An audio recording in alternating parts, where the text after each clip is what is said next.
We got the track. We got the track. Yeah, we got the track. We got the track. Our trash is your treasure. We got the track. We got the track. The raccoon kings are your treasure. So listen to our track. So we listen to our track.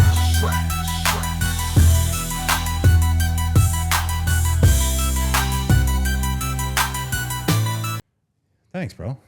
Very nice. I slapped it together quick. Wish I had one of these. How we roll.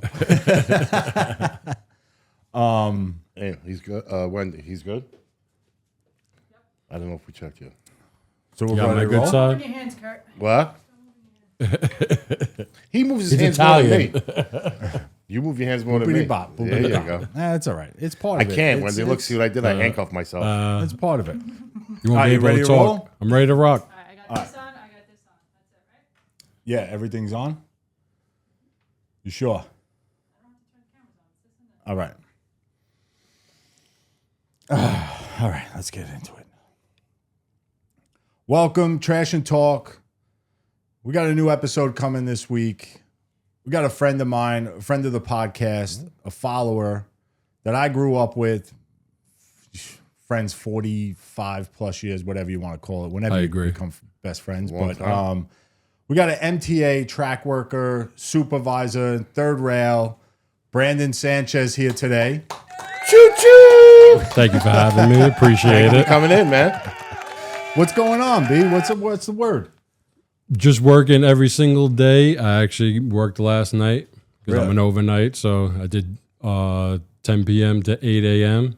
Got a trouble call at 7 o'clock in the morning right before I was about to leave. So didn't a actually trouble get out till call- 9 o'clock. Yeah, well, and that's part of it, right? Yeah. You're on one of those jobs where, and we'll get into it more down the road in this interview, but you're one of those jobs that you keep New York City running. Yes. So you are, well, you know, they didn't think we were essential, but No. you Yeah. are You essential, are essential. to 100%. New York City. And Keep it moving. for some reason, we're the most hated branch of the city workers out of everybody. But Well, because Yeah. listen, your whole job is based on time. People 100%, with you know, and unfortunately, people don't get it. Yeah. Right? Let's be honest. They need something to complain about. the public doesn't get how things actually physically work. yeah, it was something that I had to get adjusted because, like me and you, we grew up in Staten Island. So we're not used to Manhattan, Yeah. Brooklyn, rapid transit. I mean, trains, yeah. Staten Island, you had one train that runs across the island and that's it. But when you think about it, like these people that live in Brooklyn, Manhattan, Queens, like they're born living with the subway. So they rely on it running at specific times Yeah. all the time. Well, you know? it's their life, right? They don't have cars. They don't have vehicles. A lot of them. So Yeah, a that's lot of their them don't. Transportation. Yeah, it's their most important life. You actually really can have a car in a lot of these places because you have no place to park it. You know, Exactly. everything's buildings, but we're the only 24-hour subway system in the United States. Like nobody operates like we do. Yeah. So, but Well, the which people is- that live here their whole lives, they're just so used to it. You know. My dad was down there for many years. He was a transit cop. Coney Oh, yeah. Island. Yeah. He would tell me stories about how it is down there. Yeah. You know? It's not the easiest place to be. It's not there's no sunlight on you if you're down in a tunnel and Right. So there's two different, you know, there's the day crew operates when you're a daytime schedule. They operate all the structure above ground trains. So that's Brooklyn, around like the F line. You know, that's all structure outdoors. So that's all day work. That's not night work. Nights is all underground. So that's all the, you know, the tunnels going everywhere, you know. Oh, cool. Manhattan, Brooklyn, Queens, any of that. and the Bronx. So That's pretty cool. That's good to know. Yeah. So listen, we know this, but you know, we're gonna start it off with you know where were you born and raised? born on Staten Island on the same block as you. Yeah. Good old West Buchanan. I'm an island native. I'm actually proud of it. One of the few, because a lot of people that live on Staten Island are transplants from Brooklyn. I'm a native, man. But I'm an island Parents were native. born here. And Wayne's my oldest friend. Like, Yeah. as far as I can remember, we grew up on the same block, couple of houses away. Sorry for your loss. But No, we had a lot of good times back in the day. Probably 4 years old. You know, I've known him since. Always been closest And that to was friends. a tight knit block. Oh, Everybody, man. it was a short block, not too long. Yeah, I'm Everybody sure knew each you'll, you know, hear stories about it. Yeah, you know, we during all the had a garbage podcast truck hanging because out. We had a lot of fun. I actually went down there the other day and I didn't realize how small the block was. For some reason, it looked so big to me when I was a kid, and I just decided to take a stroll because I was over there in the neighborhood and everything was so different. Yeah. And I'm like, it's so tight and small, like, and you know, it only seemed like, but when we were kids, you know, it was just a long block, but it was ours. And but I actually really also, enjoyed it. In all of Staten Island, though, in all Yeah. reality, everyone has so many more cars now. Yeah. When we were growing up, everybody had maybe one, maybe Yeah, two. maybe two. Maybe a family had two. Now everybody has 3 or 4. Yeah, we got 4. Yeah, every house. But you know what I'm saying? It's like that's the difference too, because I've been down there and it's crazy. But Uncle Dick and Aunt Chris are the only ones still on the block. The 100%. entire thing. It was the Sanchez's and then 12 of my relatives Yeah. Crazy. in 15 houses. And You that's know, that's so- what made it so tight. And We had a lot of I fun. really love that That's neighborhood. the big change in Staten Island. But just like you said, it's like everybody's got 4 cars in Staten Island because you need Yeah. it. In the city, nobody has cars, you know, so everybody runs on rapid transit all the time. And I had to get adjusted to that because I've never been like a city kid. You know, when you're Staten Island, you spend your whole time down the shore in Jersey, you go the other direction. So I had to learn the subway system myself because I wasn't familiar with it. I never really traveled on it when I was a kid, you know? No, it was the scariest thing when coming from Staten Island to take the ferry as like a 14-year-old. And, Right. and I think of it now, like my son's 13. Mm-hmm. Like I would never let Yeah. my son next year go across on his own through on the ferry jump on the R and jump on to the NER The or R trade. go to Bowling That's Green and my get on the trade, 4 and too. 5. You know, I would never that would never cross my mind to let him do that now. But that was the fear, like, oh shit, we gotta go, you know, down there and you know, you see some crazy shit down there, but 100%. So what did you do before the MTA? So What was your job before that? I'm a high school dropout Okay. from Curtis, and my first, I've always did like bullshit jobs. My first real job, I was construction, commercial equipment mechanic. I did that for about 19 years. Oh shit. So I moved out of my parents' house when I was 19, and I was doing equipment repair on Staten Island. I loved it. Like that was my favorite What job. kind of equipment? So I did all rental, construction, commercial equipment for Like pretty much excavators and stuff like that? Yeah, so we rented excavators. I also That's heavy operated work, them, brother. and we also, you know, towed behind compressors from everything. We serviced all the commercial businesses, so landscapers, plumbers, roofers, contractors, everything. We would fix their equipment. We rented the equipment, and we also operated the equipment. You could rent me as an operator for a small fee. You know? I could have a price. That's fine with me. Yeah. and I remember the when you were cash was doing that. green. Yeah. I worked for Interstate Construction for a little while, and mainly on the machinery. Yeah. So I know what it's like when you're changing a starter on an excavator. Yep. The starter weighs about 100 pounds. Yep. And that plate weighs about 100 pounds. So everything involved in all that type of work, I would come home. I would work 6 to 2 with them, and I would come home from that yard, and I just would be done. Take a shower you'd be shot. done. And you know, like changing the tires on Bobcats and stuff like that. Nightmare. But heavy work. yeah, I loved it, and we worked hard. I mean, we worked. It was a 10-hour day every day, 6 days a week. So I did 60 hours a week for the 19 years. But I loved going to work every day. That's the But that's the easiest thing when you You love didn't going to have work. really a future there, so there was no Retirement. no sick days. Yeah. I got maybe 2 weeks vacation, but if I didn't go to work, I didn't get paid. Yeah. You know, so I was at work every day, and you're working hard. You get a 45-minute only lunch imagine. break, but the rest of the time you're working. And whenever there's you know, extreme weather or bad circumstances, we were even busier. You know, like during Sandy and stuff like of that. course, you know. yeah. I had people camping out in front of my store trying to get generators, you know, and I couldn't put them together fast enough, or I couldn't fix them fast enough because it was nonstop. I mean, That had to be crazy. and at that even time. my shop at the time didn't have any power. We were running off of generators during Sandy, you know. but everybody needed their stuff. And All right, well, good, because this, on side note, we'll talk after this, because I got a snowblower outside I need you to look at. yeah, Not today. I but, got you. We'll let, I do that in my whole the neighborhood. wives can go in the pool, you come and hang out. So what year did you now take the test to become, so real quick before, well, this is kind of a two-part. It's the MTA itself. So you're going to take, how many different tests can you take to become an MTA worker for New York City? So they're all different divisions. There's bridges and tunnels, completely different from what I'm doing. New York City Transit Authority, subways, Buses. MTA buses, even Staten Island Rapid Transit is different from what I do. So I'm considered maintenance of way. Staten Island Rapid Transit is MAP STOA, so they're completely separate from what we are. That's even a though different test. Or, right. Okay. So that they don't even factor in when I wouldn't even know how to get a job over there. All right. But as far as entry level to get into the track department, that's the easiest route, and it's just taking a test. You just apply for the test. There's really no experience needed. The test was really easy. You should score high. I got 100 on mine. I got bonus points for being a resident, Staten Island resident and stuff. There's military bonus points and stuff like that. But it's just a track worker exam. They push it out probably every 2 years. I think one just passed.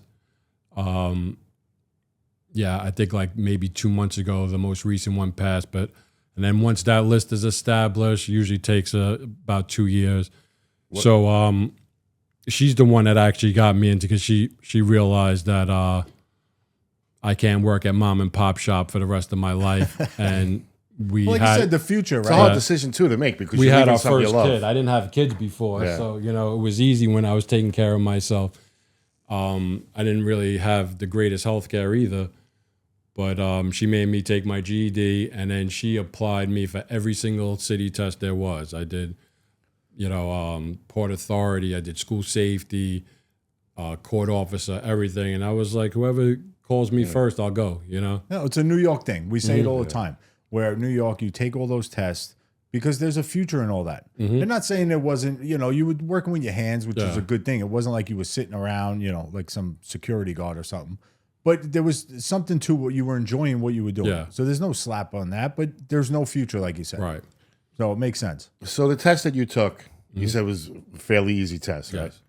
What type of questions on it? Like general knowledge? It's anything? It's general knowledge questions. It has nothing to do with the actual job itself. Okay. This is just an appointment track exam. Okay. So it's gonna ask you, which tool would you use to hammer a nail in? Sound familiar? Blah, Yeah. blah. Just basic. It's not going to be anything related. So it's not something like you can get a study guide for. Yeah. Now the promotion exams, once you get in to go to different departments, they're very much more specific. Okay. A lot harder, and you have to have some type of knowledge, and there's study exams for that as well. But for the entry level track position, very easy test to take, and it's an EEO job, so they can't discriminate against anything, healthcare, race, gender, anything. Everybody's welcome. It's an equal opportunity. Everybody's welcome. That's cool. Yeah, listen. If anybody's willing to work, they're willing to work. Right, 100%. And honestly, there's a lot of people, we say it on this job, on our job, where you're going to work with certain people that work better than the guy that looks like he's a better worker. Right. It's crazy to say. I know guys that were in the gym every fucking day. They were the worst guys. He knows who he is. I got. He called me out last week after last week's episode. I got a couple of them too, like these guys that are super jacked, Yeah. and then you realize, They can't you swing a have hammer. never really done any work in your life, have you? Yeah, that's what happens. My It's nails like you are can't dirty. swing a sledgehammer. Manual labor is very different. It's than way different. Doing this is not the same as doing this. We do functioning strength here. This is a whole different ball game. Totally different. They tire out very quickly. Oh man. So now you take the test, you get high on the test, and now, like you say, you don't know much about this. You weren't a big city kid, Right. you weren't in the tunnels all the time. So now, where is your first day to start the job? Like, what's your location? I actually going? lucked out. I realized it later on, but when my class got called, we do your training in Coney Island.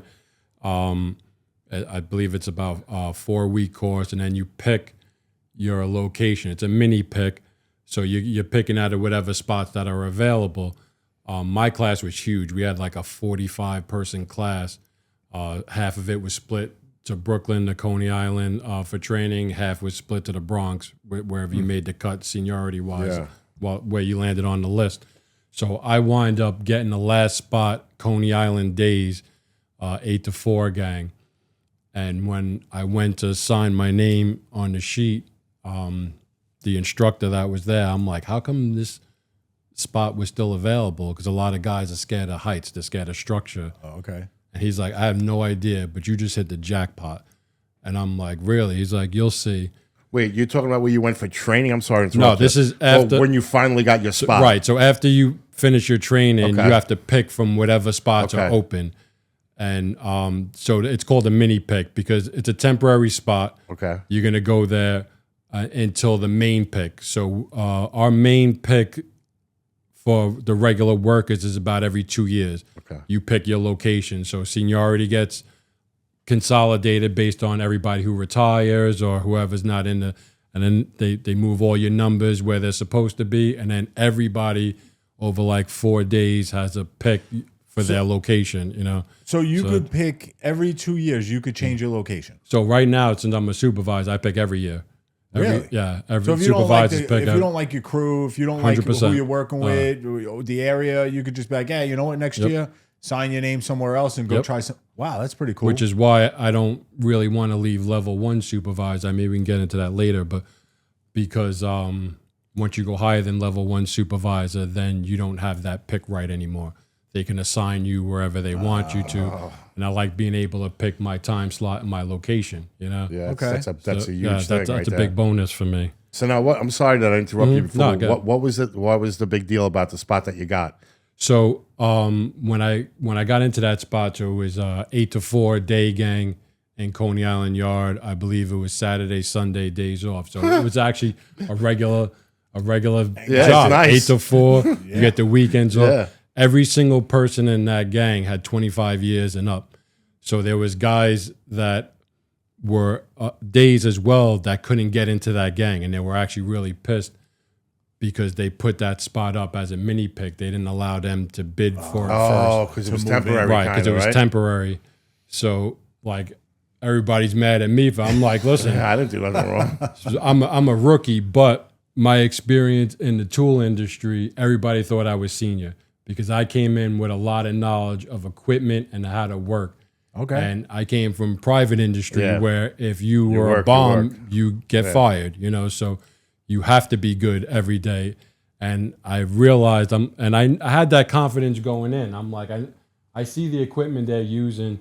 I could fix this thing in 20 minutes, you know? So like, I know how to operate equipment. Just show me what I have to do. And I have no problem thinking I can execute it, you know? Yeah, so that's good that previous job now did carry over. 100%. Yeah, so that's huge, and especially And in I had- the new industry that I you had get the into. senior guys thinking that I was senior. How many years you got? I got 2 months. Yeah. Well, because a lot of people aren't coming in knowledgeable of stuff Right. like that, heavy machinery And they're or anything afraid, like that. you know, they're afraid to talk, and you know, they're afraid to. Listen, the way I was always taught is, you know, we try to help each other out. Yeah. Everybody wins. You know, so if I have any knowledge I can give you, I'm going to let you know. If you have any knowledge that you can give me, I'm going to absorb it. Yeah, and if you don't ask, you don't learn. Yeah, that makes us all valuable. So if I see somebody doing something wrong, I don't care how many years you have. I'm like, listen, you're not doing this properly, you know? Yeah. Because I was trained in that, you know, that's at least a field that I was trained in. So I understood it, you know, and people respected that because I wasn't one of these new kids that come in looking to do nothing. Hard-headed, I wanted I to know learn, everything. right. I wanted to learn the job. Yeah. So I want to do the hardest shit first. I want to get that in the on mix, you know? get that on sanitation too. Yeah. Yeah. It's a lot. I'm I sure guess we'll the get into generations it. are different. It's a lot different now. You know what I mean? But what was your very first day like? So So you get in there and you're like, wow, this is it's cool. actually funny because the gang that I got with, their job was actually training the new guys in school, which was just what I was. So like the first week, I'm training the next class that's right behind me, and they're coming in, and I don't know shit. Yeah. But except for what we were doing in training, you know. But it was funny because I'm telling these guys, I'm like, yeah, I just got in here. I'm in the class right I was before here you, a know? month ago. So like, but I know what they're thinking because I was just in the same position, you know? Yeah. And I'm just trying to learn. So I'm just trying to give them whatever little bit of information. So it was pretty much around Coney Island Yard. We would train the new guys just about, you know, digging cribs is what they call it. And when you're in track, you have to dig up the wooden Under the tracks. the wooden ties. Yep. You have to dig the ballast out, slide them out, slide them back into It's not place. like you weren't used to it, right? You did hard labor. Yeah, right. So I actually got pretty good at it, and I enjoyed it, you know. And then so I was teaching the new guys coming in the class, this is how you do it. But because I was a worker, they started farming me out to different gangs when they actually had jobs going on. So they would bounce me around all over, which I didn't really mind because I wanted to learn a job. I didn't want to just stay in the yard doing the same thing over and over again. Yeah, because those guys got that kind of time where they're probably in the end they're taking it easy. Yeah, like you want to learn 100%. Job. You just got on. You're looking to do the work. But I did have some. I got to tell you, I did have some really good guys. I still keep in touch with. A few passed away already, but that really showed me the ropes because I wanted to learn. And a lot of times in these jobs, if you just show that you want to learn, somebody will help you out. Yeah, it's just if you have that attitude where you just want to come in and just. They call them stand around Brown, then nobody's going to want to teach you anything. Well, with these kids now, they know everything. Yeah. You know, we got young kids. They know everything. Yeah, do this. Like, if I'm sure if you sat with your kids and said, hey, if your lawnmower was messed up. Right. Hey, come on, let's go. Oh, yeah, no, I know how to fix that already. Like, it's crazy. Here's the problem with old ChatGPT and everything else. Yeah, they don't know how to use their these. hands. Yeah. My youngest son, actually really good with that. You know, I could actually see my DNA in that because he uses his hands like a mechanic, and a lot of people I see, even on my job, the way they hold tools and stuff like that, like it just came natural to him. And I'm like, I didn't even really teach you this, but he has a good brain for that. He wants to be the engineer. Yeah, but he was probably around you when you were fixing stuff and fucking he's my little helper when we get the put together furniture stuff, put together the shelves. He loves doing that stuff. Well, even with my father, you know, for years owning the hardware store, and Brandon will be the first one to tell you, like, I was using power tools at a very young 100%. age. I should not have been using them at 5, 6 years old. But anyway, we were always trying to build shit with his dad's tools. Yeah. He was there were no safeties back then. But like I tell everybody's like, oh, you learned this, your father taught you. No, honestly, he didn't really teach me much. I watched him and I wanted to learn. And that's the difference. These kids don't want to be next to you learning because it's boring. Right. It's too time consuming for them. They want instant gratification and you don't have that when you're working with your hands. Did he at least say don't cut your fingers off, Wayne? I understand he didn't teach you. Oh, he just warned me like, listen, if you cut them off, they're not coming back. They don't come back. So real quick, we're in his backyard one day and he's hammering something in like a piece of wood. And I think he might have hit his finger or something and got pissed off. He takes the hammer and fucking throws it against the wall. And that hammer had a rubber handle. The handle hits and then flies back like fucking Mjolnir, smashes this dude and shit. And I'm in tears, dying, laughing. I'm like, I can't believe that fucking just happened. And shit, dude. Yeah, no, it That's a happened a little lot. ricochet act. It happened a lot. We used to do that all the time. Like, cause we take his father's tools, start trying to, whatever scraps he had around the house, start building stuff. We didn't know what the fuck we were doing, but he good had a lot of stuff, shit, man. No, that's what we That's did. the way kids should be acting. But that's the thing on a lot of jobs, right? If you pay attention, and we tell people all the time, even picking garbage up. If you're with a senior guy, if he's not standing behind the truck, don't do it. If he's not driving like a fucking knucklehead, if he's not, there's basic things on every job that if you just watch a senior guy doing it, you don't have to, he doesn't have to teach you. Just pay attention to what they're doing. So I try to tell my guys because a lot of times senior guys do a lot of shit wrong, Well, they do stupid shit. Short too. Right. They do a lot of shortcuts because they're used to what they're doing. So I try to tell the guys, listen, learn the proper way to do it first, especially when I have new guys coming in. I'm going to teach you the proper way to do everything, because you'll see guys that have been, and that's where a lot of accidents happen, is when you get too comfortable. Of course.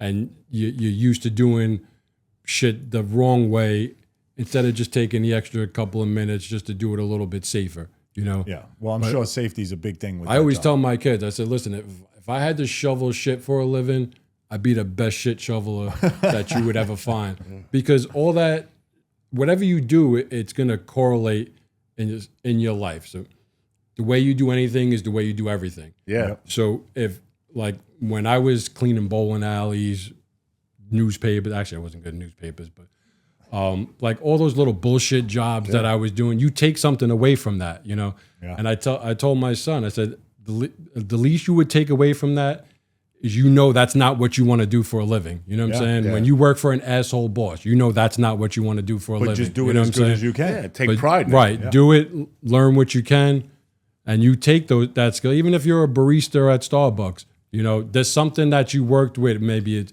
managing people or working with understanding how to working with other people, you take that with you to your next job. It's just an experience thing. A lot of the kids that come in, which is a smart move, they haven't had a lot of jobs, They're coming from, fast food and stuff.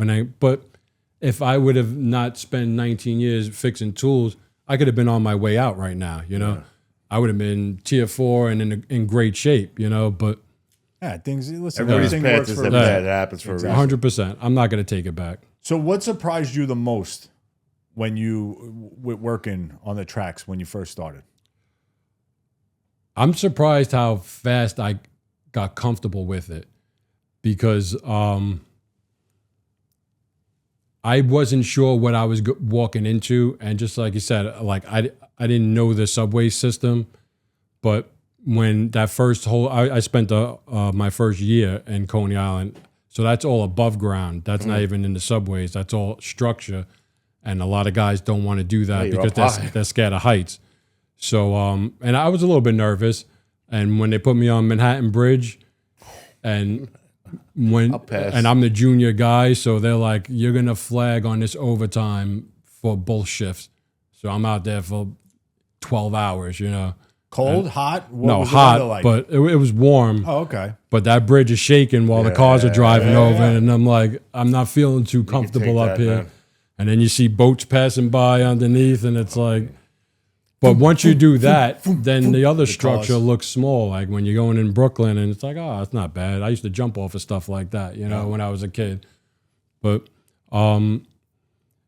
I actually wasn't too sure what I was going to get into, but having all that experience before, I got really comfortable fast, and I started really, putting myself out there, trying to learn the job and trying to be really good at it. And, I made a lot of good friends, but they said, yo, listen, don't get comfortable, because once this pick comes, you'll never see days for another 10 years. Yeah. So, real quick, I'm sorry to cut you off because I don't want to lose this thought. So, for someone out there that's going to take this test, so there is stuff that you can be knowledgeable in that would help you take this kind of job. And once you get in the system, there's so many different departments you can move in. Like, you don't even have to be on the tracks. Like, you can be a clerk in the office, you can do payroll, you can go, like one of my friends, he used to be a regular maintainer, which is what my guys are. And now he's above me as a level 2 supervisor. And all he does is go on the tracks, and he studies locations where homeless people tend to be on the tracks, and they'll go scout it out. And if they're there, they have NYPD come, and they'll remove them from the system. That's his whole. So there's so many different. You can work. You can work in the, in Livingston and in the actual HR department.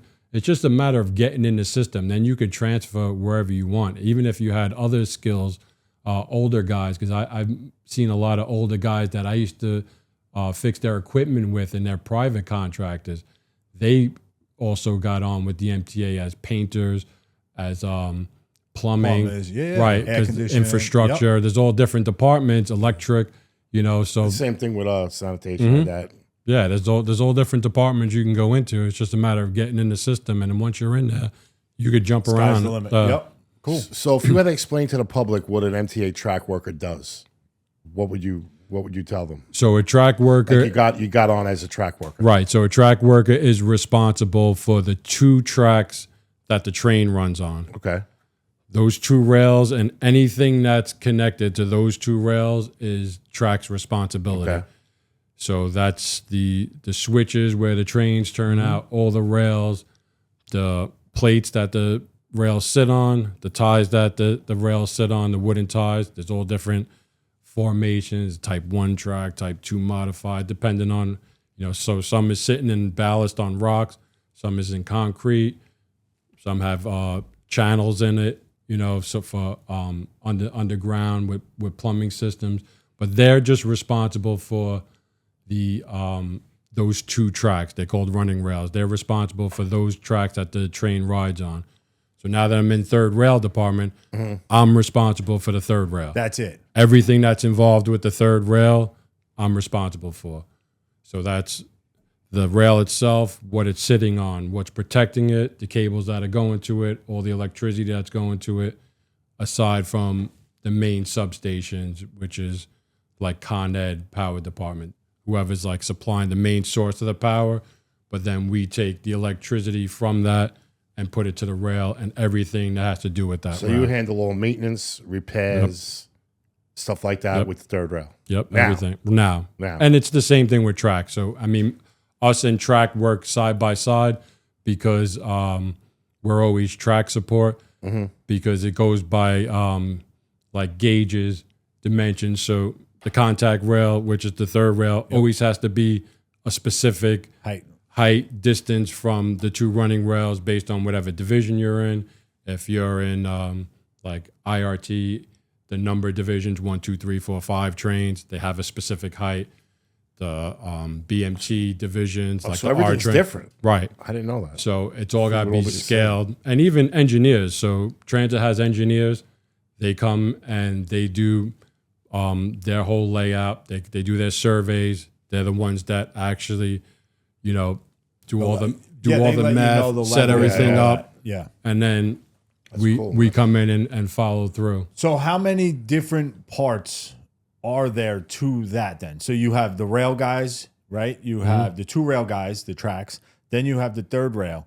Then now what other parts go into that? So there's signal The department. signals, Those are the ones that are always having the the red light, green light, 1, 2, 3. right. So all those the people that hate, Right. the public hates. Yeah, Yeah. because those are always the delays, signal problems. But real quick, all these jobs we're talking about are all different tests? Or you could come in as a track worker and then... You can come in as a track And then worker and then span out? Right. So third rail, you have they'll take you in provisionally as a promotion, but you have to pass that test in order to get permanent. Same thing with signal department. They also have elevators. They have every type of department you could think Yeah, of. because I'm have. thinking of going down in a subway and Right. seeing all the different parts that are working parts of the subway system. So you just take you're already in with the MTA. Now you just take a small test to get the signal job, to get the third rail, to get the elevator job. Oh, that's And the pretty save cool. thing, That is cool. supervisor. If It's a you lot of want, move- so you if have a you lot of want to go movement. supervisor, you take another test to go supervisor. Yeah, so there's so many. I think the workforce something like 40,000 and TWU, the local 100, and that's just the track department. That's not including like the supervisors and stuff like that. That's just because they're probably a right. different union. Right, they're That was different. our job too. Right. They were a different union. that's a huge workforce, Yeah. So I mean, with that type of workforce, you get every single type of person that you could You got possibly a lot of think characters of. probably. So every ethnicity, every shape, every size, every age group, which is wild. Which I was telling my son, I said, "You watch," because he just got called on with you guys.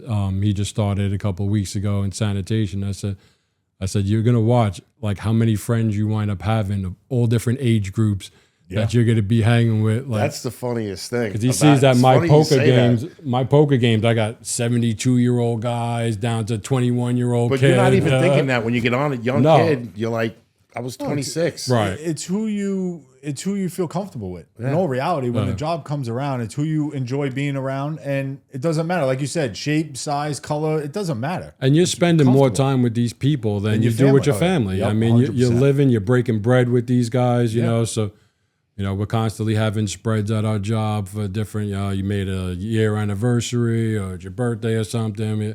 Everybody breaks bread, Christmas, stuff like that. So, you know, you really get to know these people because you're sweating with them every day for years, you know? It's to my personal opinion is when you go onto a job like that and you work with so many different age groups, I think you become well-rounded. Oh, you yeah. work with different ethnicities, everything.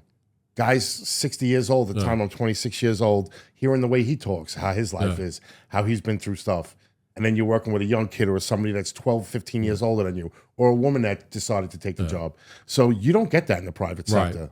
It's going to be if you're doing this or that. Or if you know somebody. You're an accountant. Yeah. It's all the same type of people, basically, in the same age group as they come in. And that's what I always enjoyed, too, because I knew I was never like an office person. Yeah. I was never a school person. I liked working out in the field. Yeah. You know, I liked being, hands, I liked being out in the elements and you know, and I really enjoyed that, but I knew I wasn't going to be like an office person. It's just not for me. No, it's not But for everyone.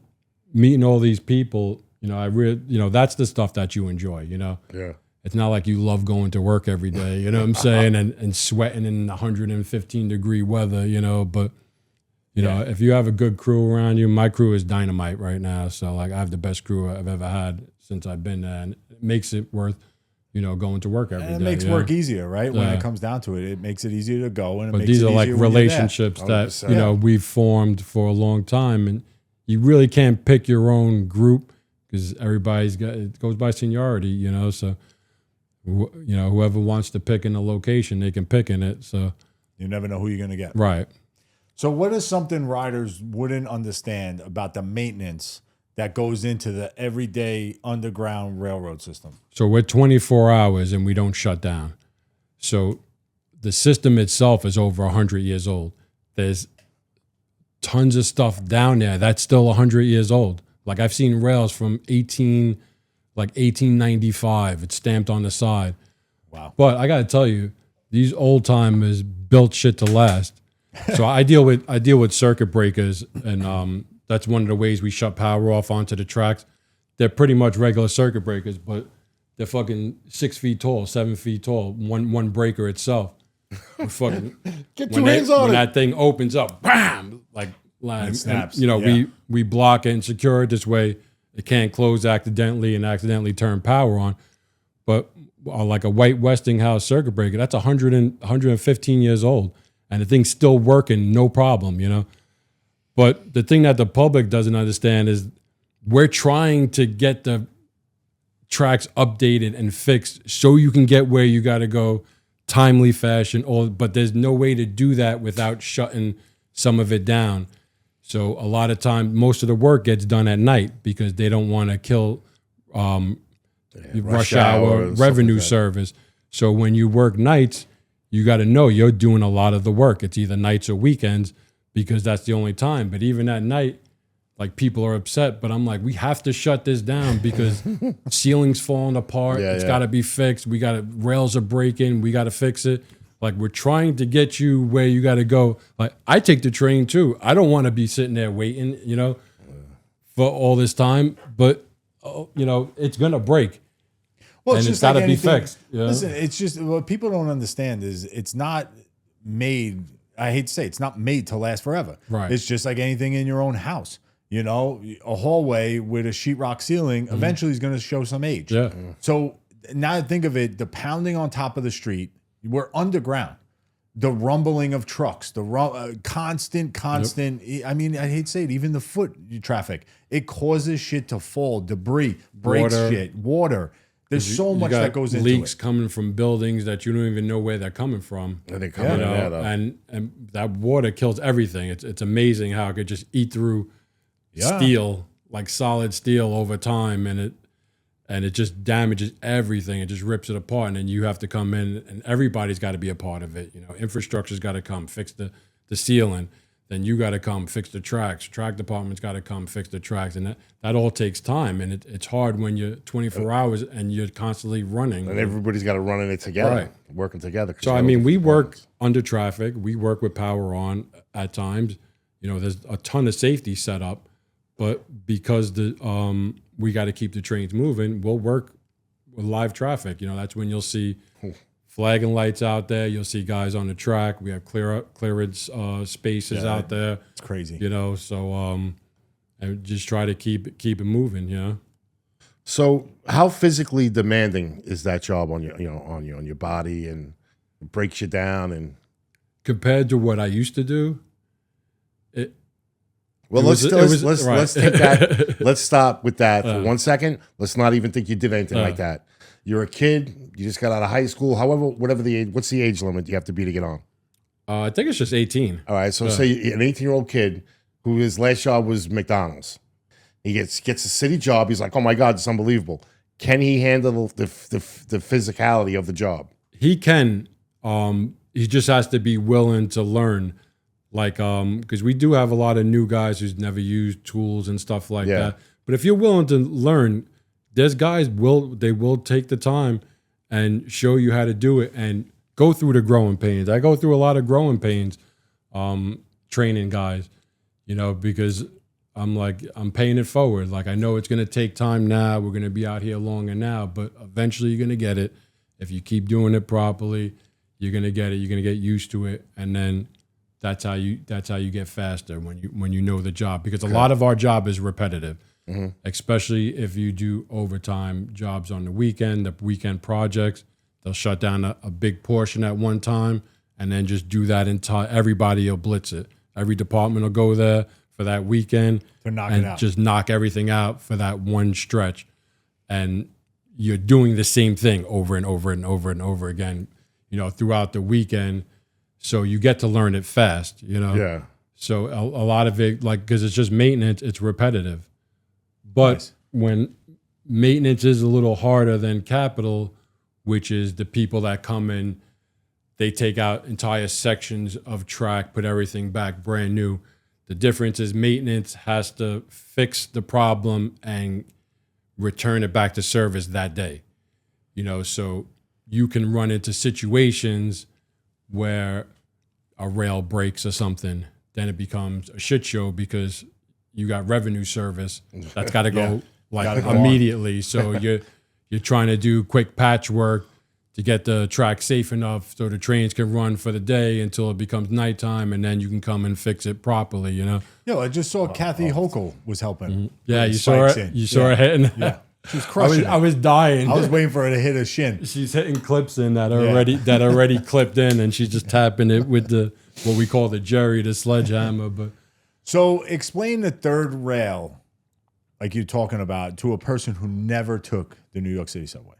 All right, so because commuter rails, depending on where you're located in the country, they run completely different. Monorails and shit run underneath you, above you, but ours is just an electric rail that looks kind of like the rails that the train runs on.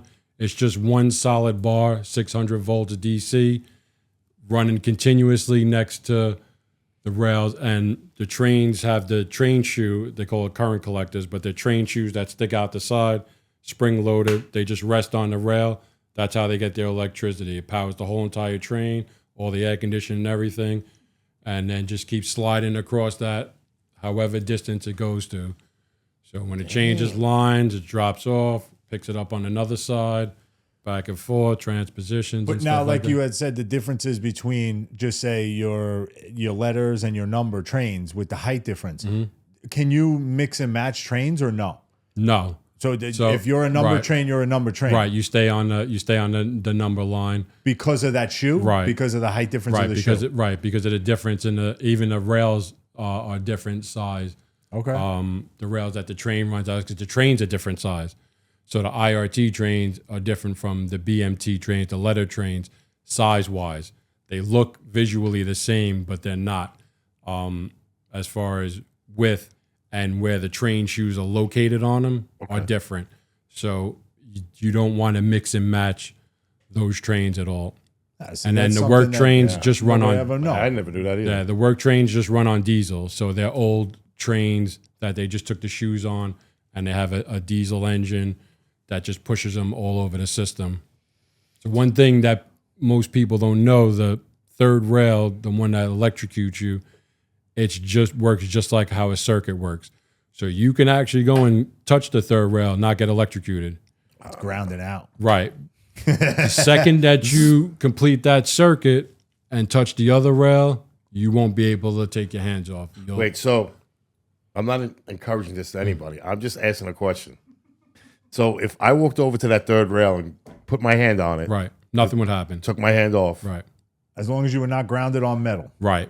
So now if you touching metal at all, you won't be able to take your hand off. You'll be glued to it. what about Wayne? And you'll melt from the inside. Would Wayne melt? Yeah, he would melt from I the don't inside. know. Yeah. Like Superman. No, it's just like working, like I've Right. done electric and I've grounded out, and you literally get stuck there. Yeah. But And this granted, one I'm feels- talking 110, so it's not that bad, but you feel it and you're able to let go a little bit. It'll stun you. It'll hold you for a little bit if you get caught up.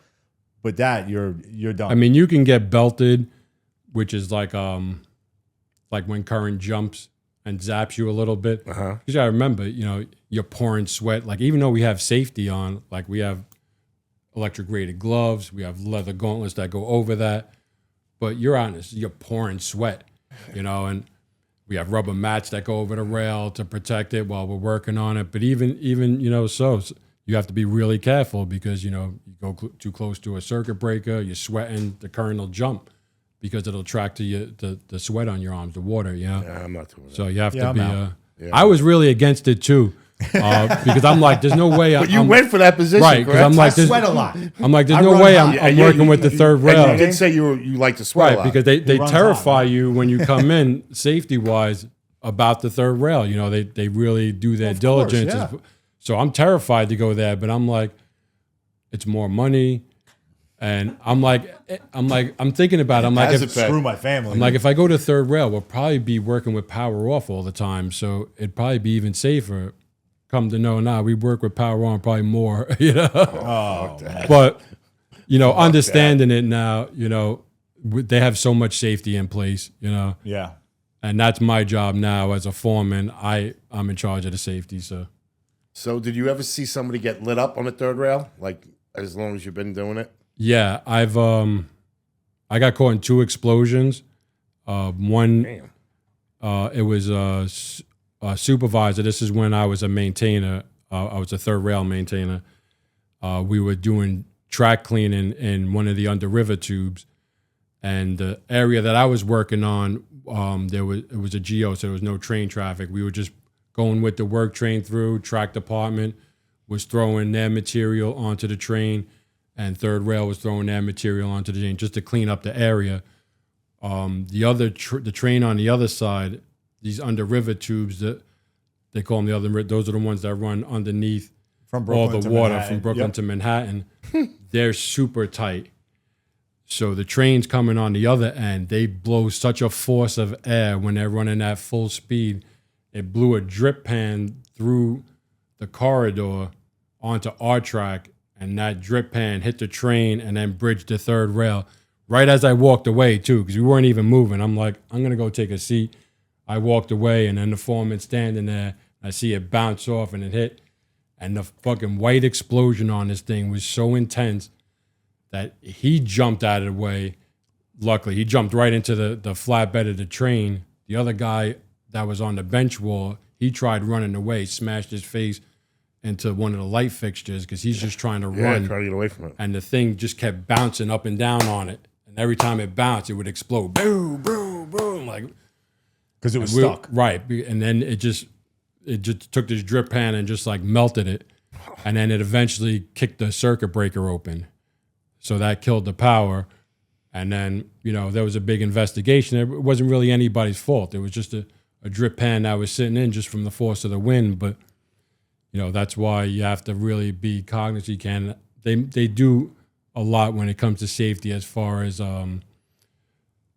making sure your work area is clean. There's no because stuff is laying around. Yeah. But this could have fell from the ceiling and just felt like nobody's going to really know, you know? It was probably the garbage guys. Right. They probably let it go down the drain. It went through something or... So while we're talking about that stuff, is there an actual money train? Have you ever seen it? I seen the money train. So I seen the there is a original New York one City money train. that's in the movie. Yep.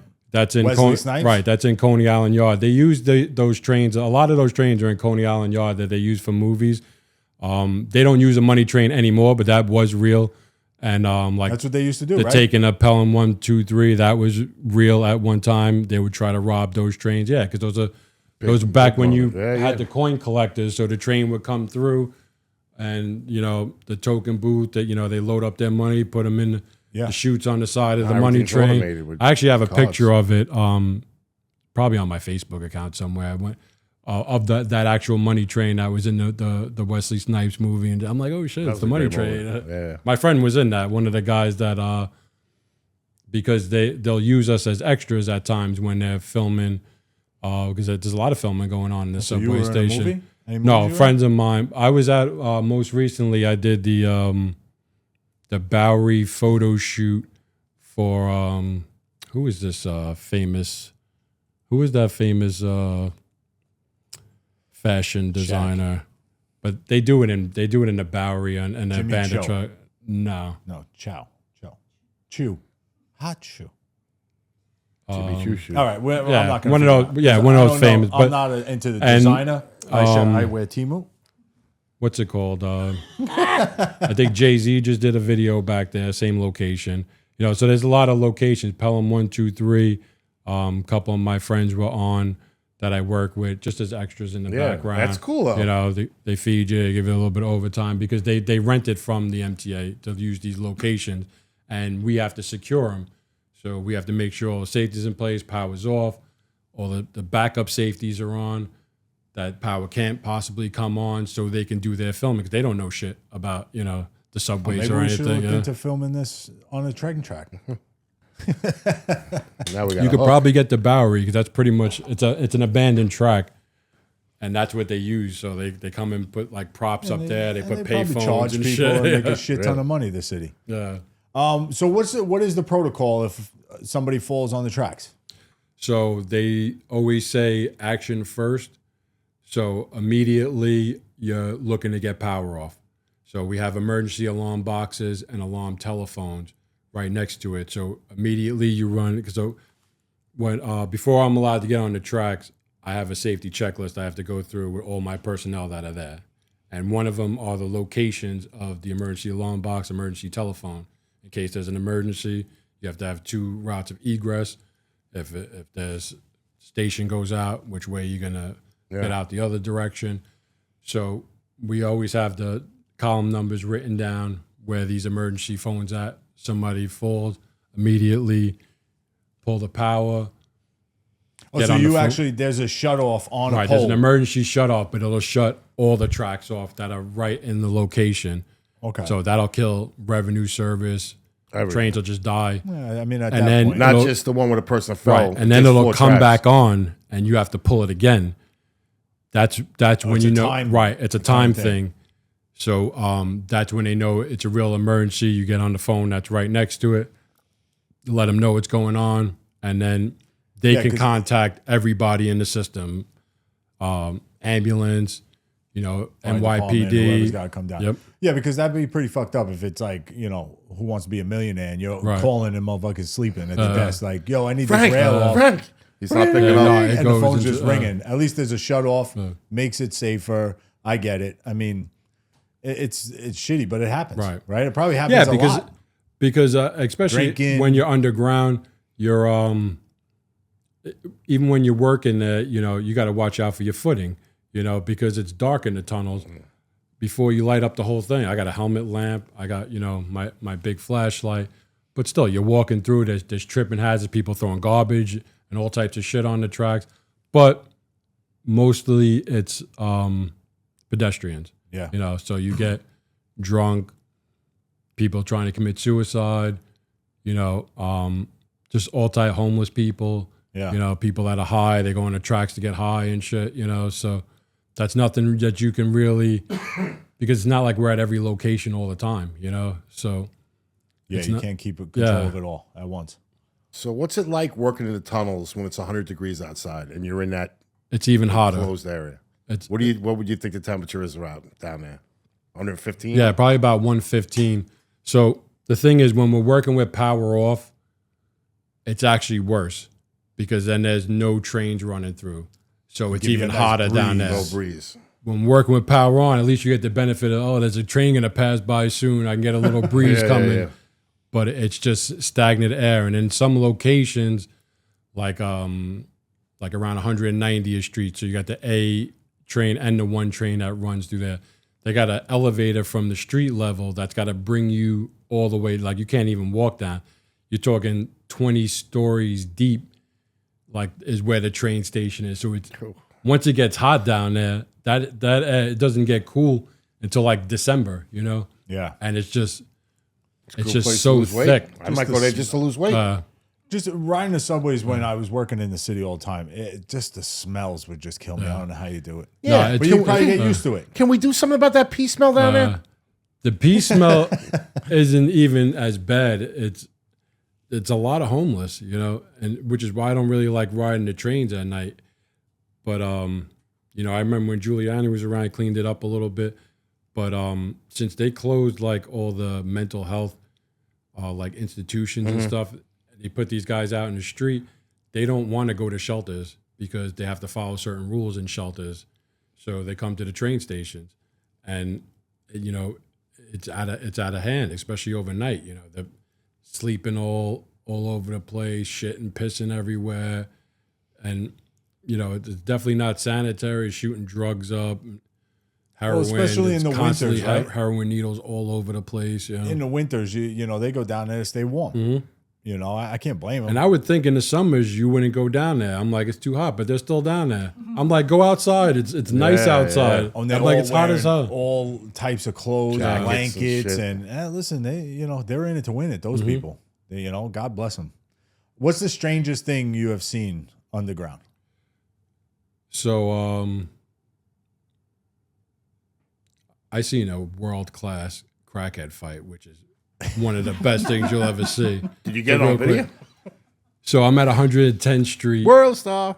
On the 2 line. Everybody knows that's Crackhead City over there. And this is before I was a supervisor. I was just a maintainer waiting to work. And we see these 2 crackhead chicks arguing on the platform on the other side of the platform.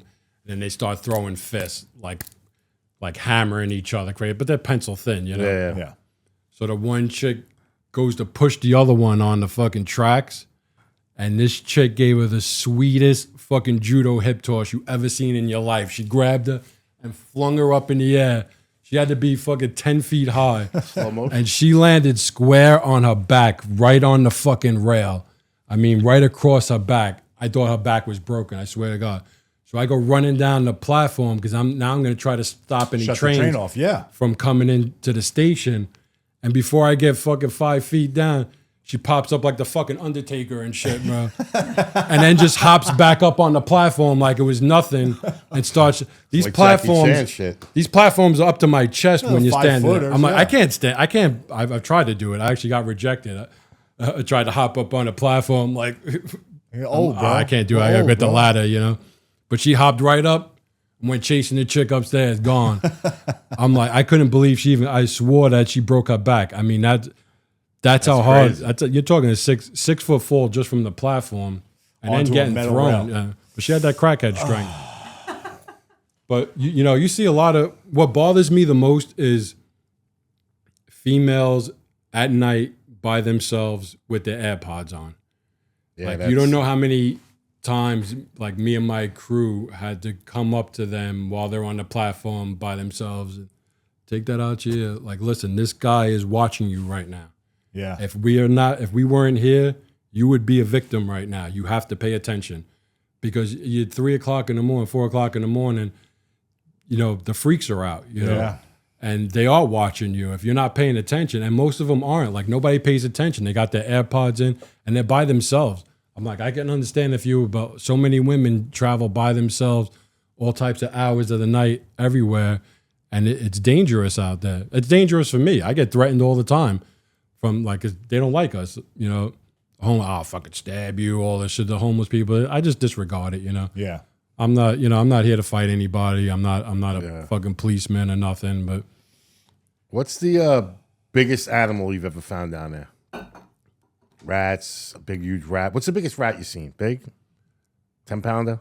yeah, rats can get good size, but we get raccoons down there as well. Get a lot of possums down there. Now we don't know if they're sick or not because it's dark Right. down there, so Yeah. you're screwed.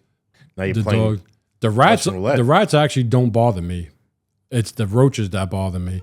The fucking Yes, that seems to be the consensus in the Palmettos? last couple of weeks. Yeah. Flying motherfuckers. right, they're The fucking this red big ones, and yeah. shit. What? They're fucking monsters and shit. Like you can dress it up, all their palmetto bugs or their water. They're fucking giant roaches and they fly. You know what I'm saying? Yeah, and they're they're nasty nasty. as hell. And you can't step on them because then they lay eggs in your shoes. And then you bring it home, and The then guy they- knows what he's talking and about. then they're spreading fucking seeds all over your house. You know what I'm saying? Do you guys tie up the bottom of your pants? I do. It's actually a rule because of our equipment. It's one of our rules. So when I got if on you sanitation, use any, I see the guy if doing you use that. any rotary style equipment like drills, that's you smart, have to yeah. tie the so your get caught up. your pants don't get Well, caught the up. reason into I it. asked because when I got on sanitation, an old timer had rubber bands on the bottom of his pants. I go, "What are the rubber bands for?" He's like, "So the cockroaches don't run up my leg." Yeah. I'm like, "What?" Well, that's the biggest thing that people don't understand about sanitation. I mean, even for cops, firemen, these buildings we're all working in, you're working underground. Yeah. They're filthy. Like no one has like, we're opening a new state of the art sanitation building. Well, guess what? Within a year, I hate to say it, guys are messy. They're not cleaning up, and the porters that we have, granted, they're making money. They're doing good. I get it. But they're not really cleaning these joints up the way they should. So if you step on something, you're bringing eggs in. Dude, we would see guys open their lockers up that we didn't, just say a guy leaves and we didn't know he had a locker. You open it up and his boots were in there. Dude, there's 1,000 roaches just in there waiting. And they're crawling through crevices you don't know, and they're creeping out into other lockers. And so I can only imagine how nasty it is. That's one thing that we don't play around with because our quarters is like our home. So my bathroom's got to be spotless. My quarters got to be spotless. Yeah, but you put have the time in for that. Right. You have a certain, like you could actually write people up for it. I know people that have gotten written up because, They're you know what I'm nasty? saying, because of hygiene. Because, Wow. there's a certain, You don't got that on sanitation. right, there's a certain etiquette you have to take because, you're in close quarters, with these people. Everybody, like, it's actually a requirement that you leave somebody back from your gang once a week to clean the quarters, clean the bathroom, coming from higher up. You know what I'm saying? So Sanitation, get to it. not everybody does it 100%. Not everybody does No, it. but at least you're putting it. It's mindful. But that's one thing with Somebody's me. paying Like, attention to it. yeah, we can't do that here. The first thing we got to do is clean this whole place top to bottom because you spend so much time in there when you come back and it can't be filthy. That's a logical thing. I mean, and you're supposed to don't have see it 2 all the time. lockers per because you're not supposed to be able to mix your work clothes with your Yep. clean clothes because you don't want to cross contaminate. But Yeah, well, you got that's the some guys smart that come in wear the same fucking clothes every day. Yeah. It's like, your clothes got to work before you did today. You know what I'm saying? And it's pretty nasty. Oh, and you shit. get that pungent smell. But like with you guys, like I was telling my son, like, I'm like, you don't know what people throw out in the garbage. I'm like, you got to be real careful with the way you lift bags because you can just grab something, try to put it up against your body, and something's going to come out and stab you. Oh, plenty of And times. Fucking hypodermic needles, glass, because people don't give a You fuck. don't want to get stabbed with a hypodermic Right, needle. they'll throw everything in the garbage and shit. So I'm trying to tell him that because I do the same thing because when we're picking up garbage on the tracks, there's tons of needles. I walk around with a hazmat box with one of the red syringe boxes in my bag and with the salad tongs. And I'm going through one of them a week. I'm just picking up needles. Somebody to putting step them on in, them, right. fall on it, put their hands out. Yeah, Dude, because we shit have to happens. take the bolts from underneath the rails so a guy can reach down underneath and not even see it. Boom, he gets pricked. And now you don't know what happens, Now you're going to the hospital. And you're going for testing for the next year. You don't want that shot. You gotta watch that. Right. You don't want that shot. I'm telling you. Oh damn! And it's Yeah, all- well, with our job, it was more of you take pride in your uniform. right? You're a uniform service. Don't be one of those guys, and this is to your son. Don't be one of those guys that the garbage is on you. Like, don't touch, because the cat pee, like you said, the glass in bags, the porcelain tile is awful. It's like razor blades. You got to be careful. Be careful where you're putting your legs, and be careful where you're putting your hands. It's the number one thing on that job. I know guys that would literally bear hug fucking bags. Like, dude, that's for you, not for me, man. They're filthy, their uniforms. Go home with a nice, clean uniform when you get home, so your mother isn't cursing you when you're doing the laundry. When she's doing the laundry. When she's doing the laundry. But it's smart to just keep your uniform clean. That take pride in that, and you'll stay safe from slicing your legs. I'm one of the few people that actually respect my sanitation guys when I throw stuff out, because I think about that shit. You know what I'm saying? Like, I'm not throwing glass out just in the bag. I'm going to put it in cardboard, and then I'm going to duct tape it. You know what I'm saying? And this way, nobody's getting injured. But I know a lot of people, they don't give a fuck. You know what I'm saying? Especially in my own neighbor, because I got garbage flying all over the place because they don't even know how to throw their own garbage out right. So now you got to help. But yeah, that's the only I'm worried about. With that, because you know how it is. Just tell him to keep the bags away from his body. Yeah, that's all he's got to do. Keep them away from his body. So there's probably a shit ton of, like, down in the tunnels, there's probably a shit ton of hiding spots and stuff, like spots you don't even know. You always find, like, people sleeping down there, and you would think pop you out, like, because that's what I thought. Yeah. Because you've always heard that underground cities. You see it in and movies. There actually might be, because there's some areas that I haven't even been to, and I've been there 11 years now, but there's some scary shit down there, to be honest with you, because dark as hell when you go sometimes deep in these tunnels, decal. It's got so many different tracks running around, and just weird abandoned areas, and there's graffiti there. You know what I'm saying? So people are hanging out there. Kind of by the bridge or something. So you're in between outdoors and indoors. There's homeless stuff over there. So people are hanging out there. You don't always see them, but somebody's there lurking. You know what I'm saying? Living lurking. I mean, we used to do it on the Staten Island train when I was a kid. We used to hang out on Richmond Terrace on the train tracks, the abandoned ones over there. Yeah. You know what I'm saying? So, but kids the subway surfing shit, that crazy, shit right? should not be done. Like, and these kids are looking for clicks and likes. The train is so unpredictable when you're riding on it. The movement of it, and each car, the way it moves up and down, the way it moves even on specific surfaces, you don't know when it's actually going to stop or not, is so fucking dangerous. And I can't believe these kids is out there doing that. They're still doing that shit? I beg them not to do it, because that's definitely... You ever catch somebody doing it? I've never caught anybody myself. Yeah. I did see one guy right in the outside of the doors.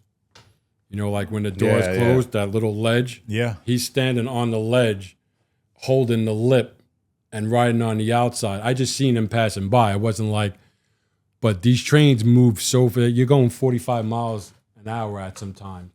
And if you're on a roller coaster, like one of the ones that are on rails, how when it hits turns, it's got that jerky feeling and stuff like that. You know what I'm saying? Like, it's so hard just to try to hold your grip doing that. Like, dude, I don't it's like so walking easy in between them, like to car. I won't do that shit like back in the day if it was moving. Right. Like, I wait till we get to a stop and then go into. You get a lot of people who fall off doing that because they go to the bathroom. Yep. So they got to pee really bad. They go in between the cars. They try to pee, and then it hits a curve or something, jerks. They're right over the chains. You know what I'm saying? Because there's only chains there. Right. Johnny should have took a pee on the train. Yeah, a lot of homeless people smoking out there. Yeah. But like when you're on the river tubes, they're so tight. Like even when we have to clear up, we have to kind of like conform our body to the wall, because it's just like a dome, and the train is just barely enough room for you to get, cleared up on the wall. And they'll slow down for you. They have to. Yeah. So whenever you're in the river tubes, you have to have full flagging set up properly. The second they see that one flag, as soon as they come out the station, they'll see one flash in yellow. They already know somebody's in the tube. You can't go faster than 15 miles an hour until you. Affording that? Yeah, you better. How am I gonna? Actually, one of my friends The big was belly doing guys ain't down there. No. was That's what doing I'm an saying. inspection, and the train operator told him, "I'm not passing you. You have to get on the train, and I'm bringing you back to the station because I don't feel safe passing you." big? He's huge, you know. So she made him get on the train because she wouldn't pass the train through him, you know. Oh, people must have been pissed. And then he gets on the train. But that's how Stay out the a lot of cookies, times though. we get out. You know, the tubes are 8,000 feet long. You know, so we'll have the train drop Pick us you up. off, pick us up, make a radio call. Yeah, we pick up on the next train. okay. It's pretty fast. You know, they do the right thing. So, what motivated you to become a supervisor? Tier 6. So because I was in Tier 4, essentially the only way I could have a better pension is based on my base salary. And at the time, Tier 6 was only doing 15, I think it was 15,000 of your overtime was pensionable. I think they changed that now, tried to was make with- it more like T4. Yeah, I think they did Yeah. the same thing with sanitation. Right. Too. But that's the only reason why. And Makes sense. and the benefits, you know, the benefits are good for the family wise.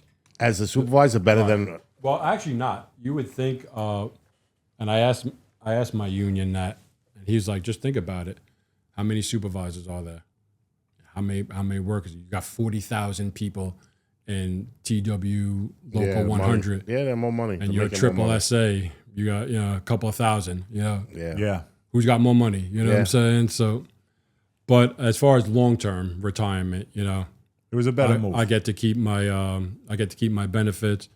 You know, I get the higher pension because I get a higher base pay, and you know, I could bank more time and stuff like that. So that's the only reason why I did it. It's not like I want to it wasn't the tell work people what side to of do it. and stuff like Yeah, that. it wasn't you the know. work side of it. Right. You weren't trying to get away from doing the actual work. Although I was kind of frustrated with some of the supervisors I was working with, and I'm like, I could do this job better, you know, because in my old job, I used to run my own department. So, and I trained a lot of people that came in that are still lifelong friends of mine, you know.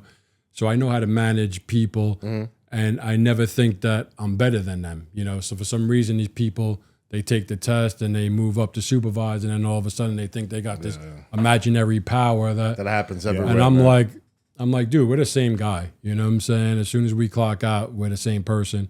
I took a test, you didn't. You could take the same fucking test as I did. You know what I'm saying? And you could or do it you your could be way. my superior. And I don't pretend like I know everything. You know, I still learn shit from my guys, even junior guys that come in. They might have something to teach me. It's on the board, you know. But I respect everybody. I treat them like That's the way you gotta be. just yeah. like how I treat myself. You know, I'm not going to ask you to do something that I wouldn't do. So I know I'd be able to do the job, but understanding it now, it's way more stressful than I could have ever imagined. And that's I why had you're it. all the way I had it so up. much better before. So how do you keep you had said there's a checklist, but you know, your daily, how do you keep your crew safe when you're working with or without the rails on? Right. So that's my only job, is making sure my crew works safe, and that's actually something I really, honestly, I focus on, because it goes through my head a lot. Like, the last thing I want is to not let somebody come home to their family under my watch. You know what I'm saying? Well, yeah, Like, if somebody it's gets something hurt. that I Yeah, did, yeah. if I set up flagging incorrectly, and now I got it, and now this kid can't go home to his family, he's got kids, you know what I'm saying? Like, I really focus on that. Like, I don't fuck around. Like, a lot of people don't take it serious enough, you know, but I really take that serious. That's all I care about. Yeah. The work is the work. Everybody knows the work. Yeah. The fucking track's been here 100 years. They're going to be here 100 years after you. You know what I'm saying? They're going to outlive you. As long as we all get off the tracks together, you know what I'm saying? At the end of the night, that's a successful night, you know? And there's a ton of shit that you have to know to be able to, you know, because guys know the job and they know how to do it fast. And a lot of times they want to, you know, do Get it out. fast and then get out, which makes sense, because the more time you're down there, the more chances are you can get injured. But you could be fast and safe. Yeah. You just have to really learn the job Focus properly. on the safer you know? part. Yeah. Yeah. So how many guys do you work with a night? So my crew itself is 6 people, but like last night I did a GO. I had a GO is a general order where we're taking power off for a project for over the weekend, 55-hour GO. So I had 19 guys with me last night. I just have to assign them to different locations because we have to take power off. That has to be manned at different locations. So when we remove power, we have to have guys at circuit breaker houses to block those circuit breakers for those specific tracks so they don't come back on accidentally. We have to have guys at the cable locations who are actually removing the cables from the rail so that won't accidentally turn the rail back on.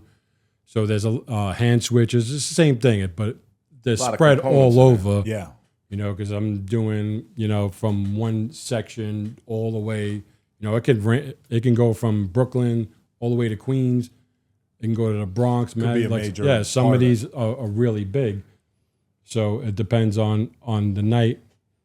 But now, are you doing like a head count through the night to make sure that guys didn't wander, get lost? Right. So That's probably a big deal. Yeah. So it's hard. They hold me responsible for that.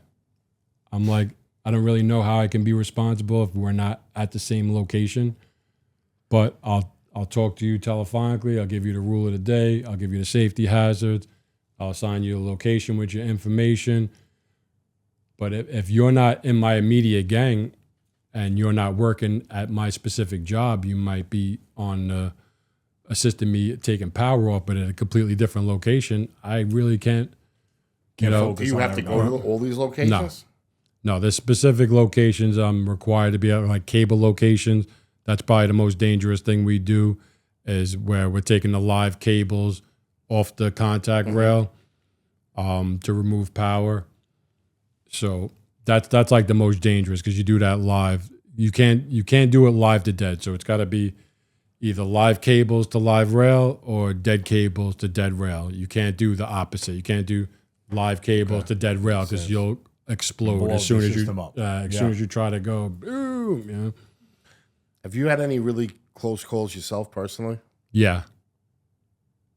Once I almost walked into a train because a lot of the times it's loud down there. Yeah. So imagine everything's echoing.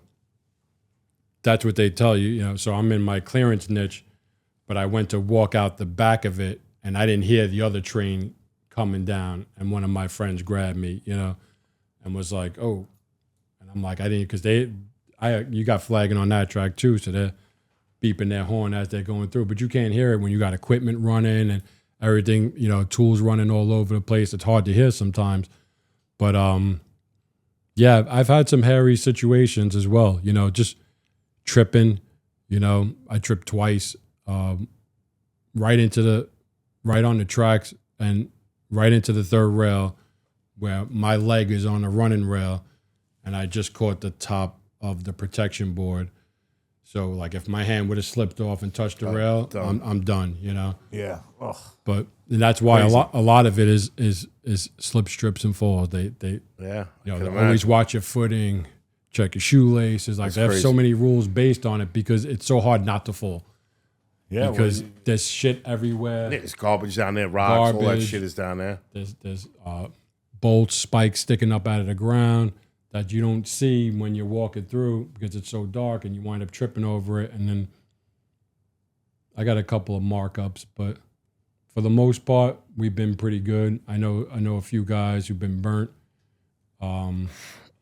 Severe burns in the arms from explosions and stuff like that. That's crazy. We don't lose a lot of personnel, but there has been personnel who's died because you got to understand health comes into play as well. So the way I have to look at it, especially like when I'm setting up flag, and you always have to assume the guy driving the train is going to have a heart attack. So that's how you set up your safety based on. So if this train, if this train operator has a heart attack and he's just fucking got his hand on the lever and the train's coming, he's not paying attention to your flagging lights, we have what they call a red and trip. It's a stop arm that we place a certain distance from our work area so that if the train hits that, puts the brakes in an emergency, automatically stops it, and it's far enough where my crew Can get out of get out of the way before that train hits them. So you always got to think, the worst possible scenario in safety situations to make sure that area is covered. You know what I'm saying? So, like, my next question was, like, what's the number one safety thing down there that shouldn't be ignored ever when you're working? Flagging. I take pride in my flagging, and a lot of people, especially when you go to flagging, because we have to do flag and refresher every year. It's another test just to and go through different new flagging rules, bulletins that they had pulled out, different changes, but they make you get certified every year in flagging. Flagging's what slows down the trains essentially. So at nighttime, it'll be LED flashing lights. In the daytime, it's going to be flags because they can't see lights in the day. So there's specific colors above ground because you can't see the flashing lights in the days. So every year, whoever's a flag man has to get qualified on that? Whoever's in the MTA, as far as the subways, has to be flagging certified. You're not allowed on the tracks. Even if you never set up flagging, you're not allowed on the tracks unless you have a flagging certification So card. you go on a computer, you do your safety, whatever it is for flagging? No, you actually have to go to the class for Oh, it. you do? Right, So, yeah. so the track guys, the third rail guys, the signal guys, like everyone, Every single Maintenance, department. 40,000 people. So when we have private contractors, since they don't set up their own flagging, RTO department for the MTA does it for them. Okay. So they're another division of the motormen that actually go out and set up all the flagging for the private contractors because they're all certified. They're part of the MTA. You know what I'm saying? Yeah. But that is, and the way you set it up, that's going to save everybody's life. So I don't fuck around when it comes to flagging because, and I walk guys through it. So like, I don't have to set out my own flagging. As long as I have 2 qualified flaggers, they can go out and set it up themselves. I don't trust anybody. You know what I'm saying? I walk that shit every night, thousands of feet every night. It doesn't bother me because I want to, because at the end of the day, I'm going to get in trouble anyway. So if my flagging's It all off, hangs on you no matter what. right, I get in trouble because I'm supposed to go out and check it, you know what I'm saying, even though they're qualified. But I don't want to put anybody in that. So I'll walk out with the guys. I'll explain to them why I'm putting it at this distance, and they have a lot of fail safes in place. So once the train operator sees that first set of flashing yellows, he immediately has to blow his horn, two loud horns, and he's got to reduce his speed to 15 miles an hour and expect to come across another set of yellows, which is another indication that there's full flagging on this track. You're going to encounter personnel in front of you. Bangs his horn again, and then when he sees the personnel, that's the guy, the flagger is going to be there with a red light flashing. He's the one that stops the train. Train's got to stop 1 car length at the minimum away from that flagger. If that guy moves any closer than a car length, that flagger throws his light in the middle of the track and he clears up. That train operator gets banged in. He goes into the MAC center, goes P-test. You know what I'm saying? Because really? Okay. Because that's considered a near miss. You know what I'm saying? A near miss is a chance that you can kill somebody. You know what I'm saying? Yeah. So there's a lot of fail safes in place, but improper flagging does happen, and that's how personnel dies. Because a lot of accidents that are not just like health related, that are actually on the job. It's usually a flagging situation, which is why and it's not often, that we get more civilians that die every year all the time because we go through so much training. But when you do, it usually has to do with that. You know what I'm saying? It has to do with somebody fucked up flagging wise, Could they do that? So what's the biggest mistake you try to keep these new track workers from making? What's the most important thing you would tell them? I try to get them to get out of their head that, because they come in so entitled, like it's wild. Because when we came in, we wanted to learn the job, and I'm trying to tell these guys, you have to learn the job first. I know you don't want to do shit. You see guys not doing shit that you're working with, and you want to be one of them. Them older guys know the job back and forth. You know what I'm saying? Like they took the time to learn the job first, but if you don't learn the job, you're going to get hurt, and that's what we're trying to avoid is people getting unnecessarily injured. But if you're not applying yourself, like you'd be surprised how many of these guys don't know flagging, even though they take the flagging class, because they don't take the time and read the rules as well. Like the rules are there for your safety, like you can use those rules to your advantage, but you have to know them to know if somebody's trying to make you do something that's unsafe, And these guys, a lot of guys don't take that time to actually want to learn anymore. You know what I'm saying? Yeah, they know everything. And it's frustrating. Definitely. What's one piece of equipment you can't live without in the tunnels? Other than your flags.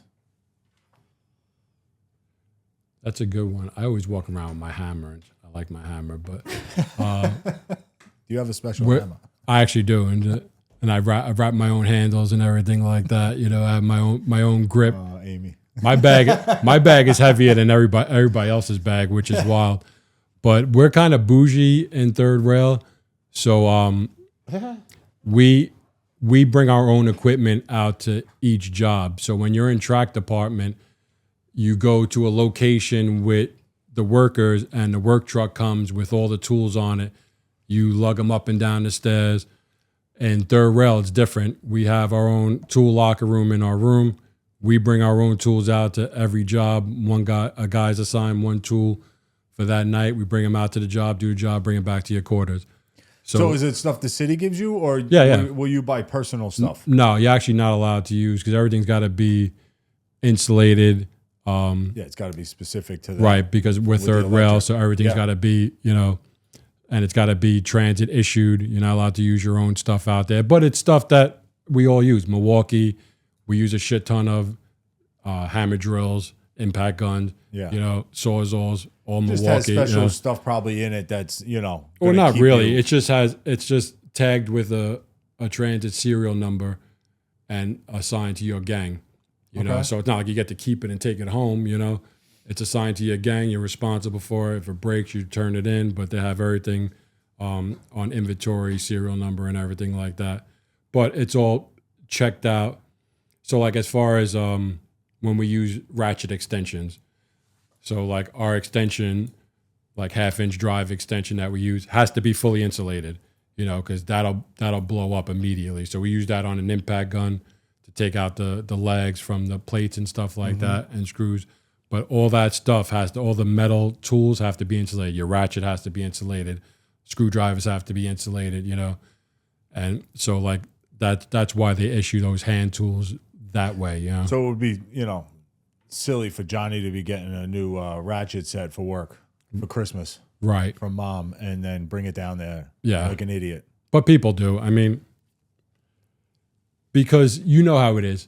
There's the right tool for the right job. And if you know you have the right tool, it sucks not using it. Because I'm a tool junkie and I have like $15,000 worth of hand tools just sitting in my garage rotting away that I accumulated from my old job when I used to do, mechanics because Sounds you like a wanted yard to, sale, Amy. and I feel bad because they're not getting used, But I'm at work and I'm like, I got the easiest tool that would make this job so much easier, but now I'm fighting because I'm using a fucking adjustable wrench on this, and it's like Cro-Magnon days. But this is what I'm given to use. It is what it is. It's for your protection too.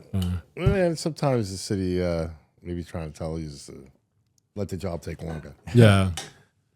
All right. So I know you said earlier when we first started the podcast that you never really took the trains or anything like that when you get on this job. But now that you got 11 years, you said? Yeah. 11 years on, do you get lost underground? 100%. Still? 100%. Really? I get lost even when I drive to locations like that when it's sometimes we're authorized to drive. I lose my car up in the street. No, but I'm talking about underground. No, 100 like underground because I'll come in one like I've been to Fulton Street 1,000 times.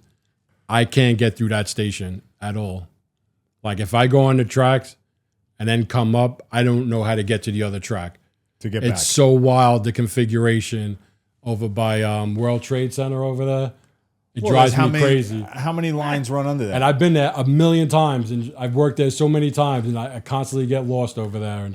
But how many? Is that where you got it's the just, J line over there, the A line, and it's just not set up properly. It's not like you just go up the stairs and come down. You're on the other side. No, you go up the stairs and come down. You're on a completely different division. Going in a different direction. Yeah. I'm like, some stations are like that. It's really wild. That's crazy.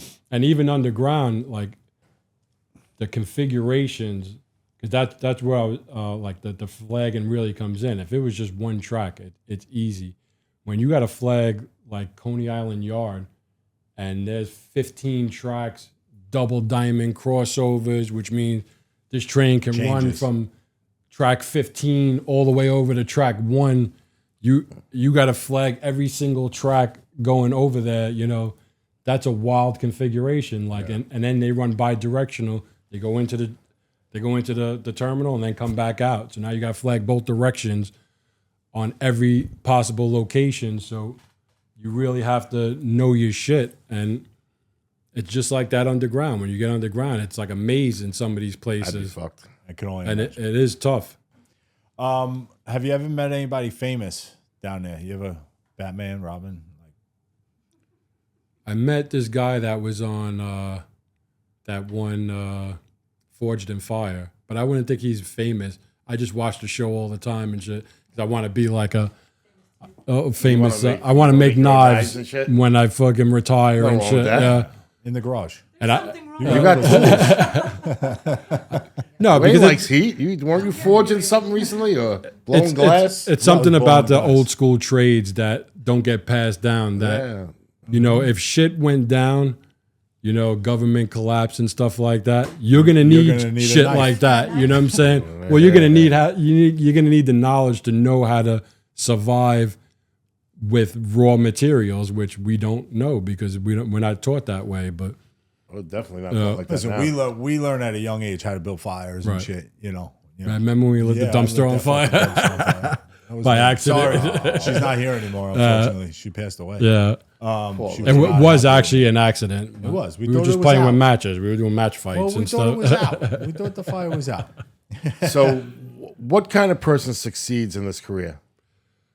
Well, anybody can, but the way I see succeeding is if you retire and you get as much years as you did that you put in after you retire. Because too many times guys are retiring and they're dead within a couple of years. And That's what we say. if you look it up, we got a 5-year life expectancy plan after you It's like retire. sanitation too. Somebody And said it's that like, recently. I was like, I what? don't really.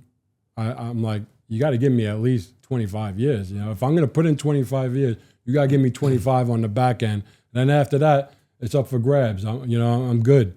Now, do you have 25 or age or no? 25, 55 kind of thing or no? Right. It's 25, 55, but you can't, based on the tier 6, you can't collect till you're 62. So if you had the age, like if you had 25 years and you were 55, you could retire, but you can't collect anything till you're 62. So like, Stay working? right. So most people stay Yeah, that's why working they and you die, get 2% every year. So it pays When to I- get it at 40. Right. Right. So when I do 25, I'll be 62 exactly. Yeah, so it actually will work out for you. Unfortunately, I got to do the whole stint, but You keep moving up and you'll be fine. like I said, I did 19 years before. It's not like this is my first job. So like if I would have done half of that Yeah, time but you're a in the blue collar guy, TA, dude. I would have This been. doesn't bother Yeah, you. but But then again, like I'm saying, like if you use your, then you're retiring at 55, you're still waiting to get the pension. So you would have still Right. probably stayed. Right. So at least you're going to give them the least amount that you can, Yeah. right? In all reality, and get a pension from it. Where if Yeah. a guy is 20 something years old, 25, in all reality, who's going to take it? Right. But for that person who is 25, we don't want to talk them out of getting this job. This is your foot in the city. Right. You learn how the city works, how it runs actually, and then you go take the fireman, the Right. sanitation, because then it will carry on at the But after. just like I said, you could do, or you could do, because I have guys that left for firemen, they left different jobs. Like it's something, once you're vested after 5 years. Yeah. So once you put in 5 years, you got that in your back pocket. And just like I said, you can do a different department. If you're a skilled trade, you could go into the plumbing, electrical. Elevators makes the most money. Yeah. They're dynamite, and I don't even know what they do, but They go if up you and can down. if you can get in there, they make big money, HVAC, all that stuff, like Yeah, there's all China different. Steve? You know Asian Steve? AC guy? I do know a lot of Asian Steves, though, but that's funny. He's an AC guy for the MTA. His name is Steve. Nah. Asian Steve. Yeah. He does the AC for our buildings. Anyway, he's a great guy. A lot of fun. All right, what's the biggest life lesson this job has taught you?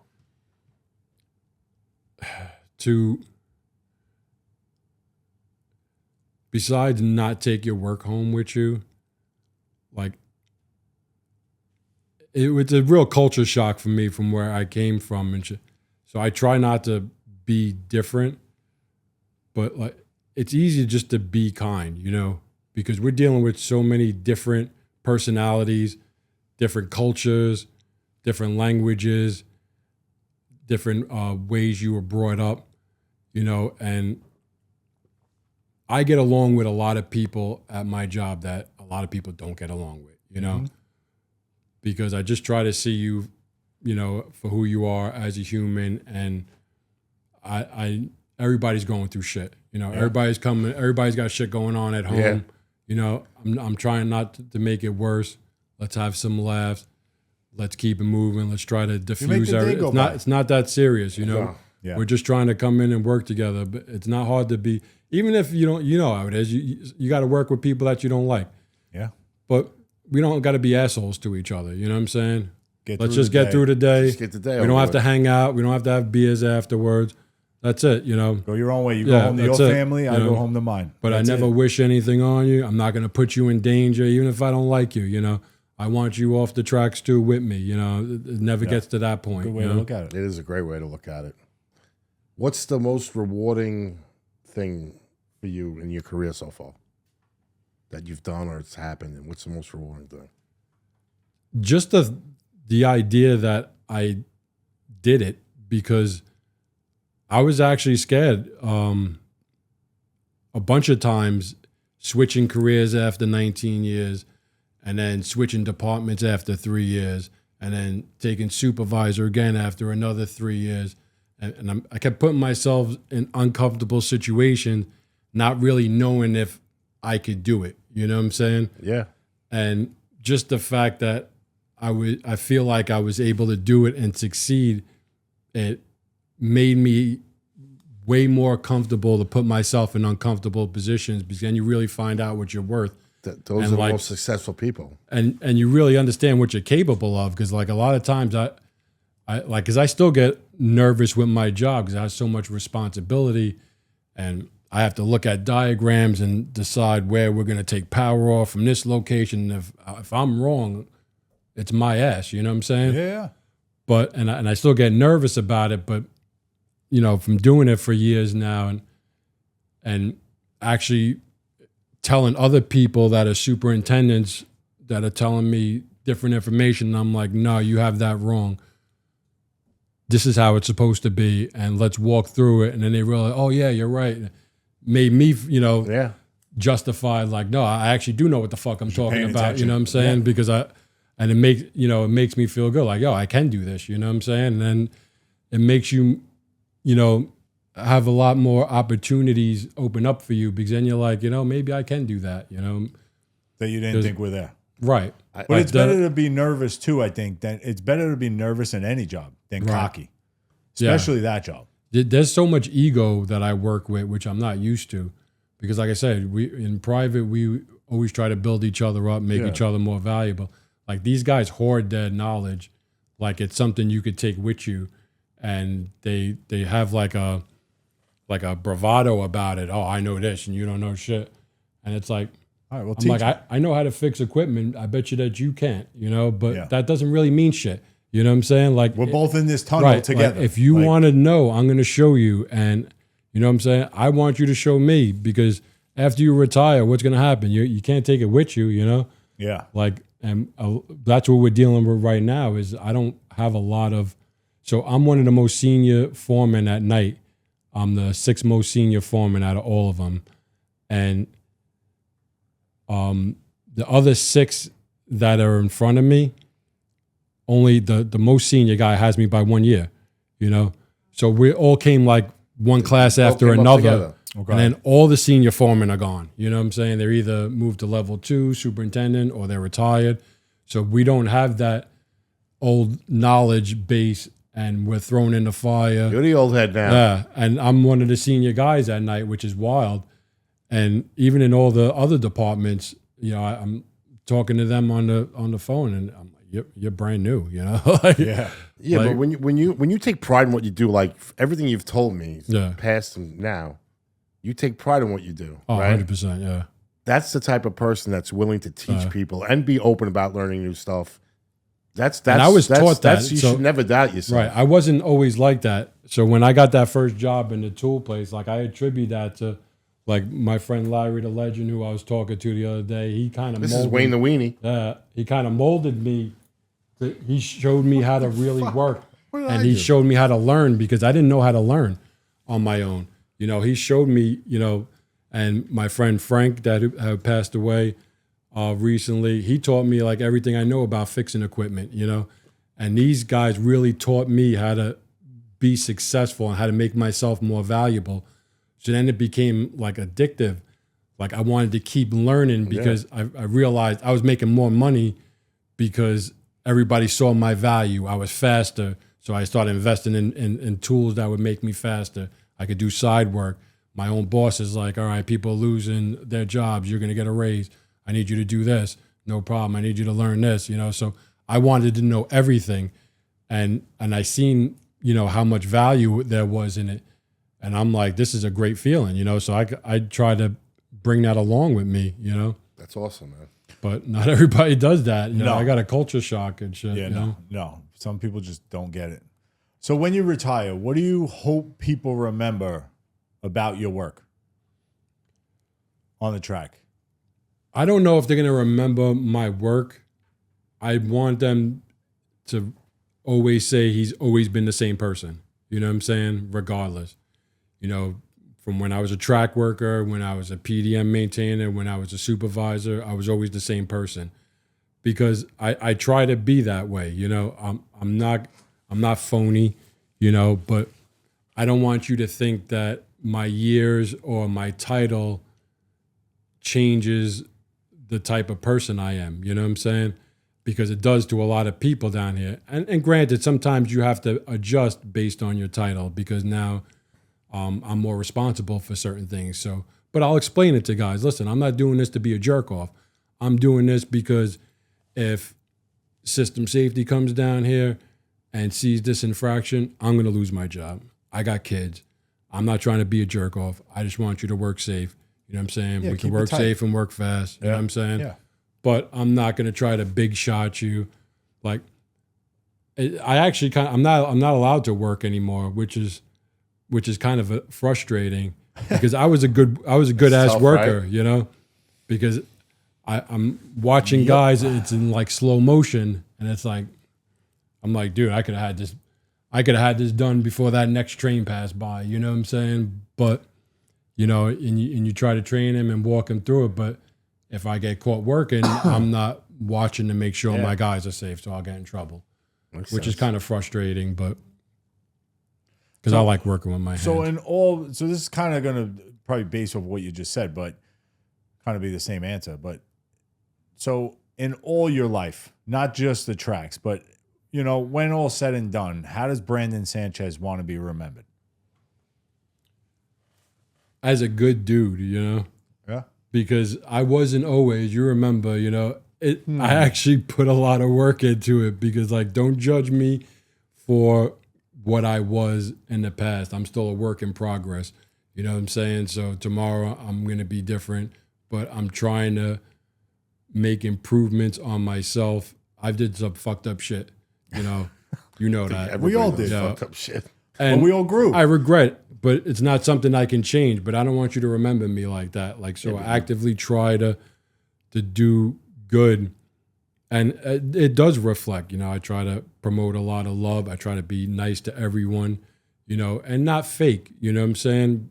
Genuine, because I see you as a human, you know what I'm saying? Yeah. Even homeless people. I talk to homeless people all the time and have some wild conversations, because a lot of sure people you don't see them, you know what I'm Yeah, saying? no, And without don't a doubt. talk to them. And They're all afraid of them. They had situations. You don't know what situation they were born. Parents could have been crackheads, bro. You know what I'm saying? Anybody could be in that situation. Anybody could. I'm just fortunate to be in this one. But I've grown up with some friends who had some fucked up situations. You know what I'm saying? With their families, with their parents, being homeless, being on the street. So Yeah.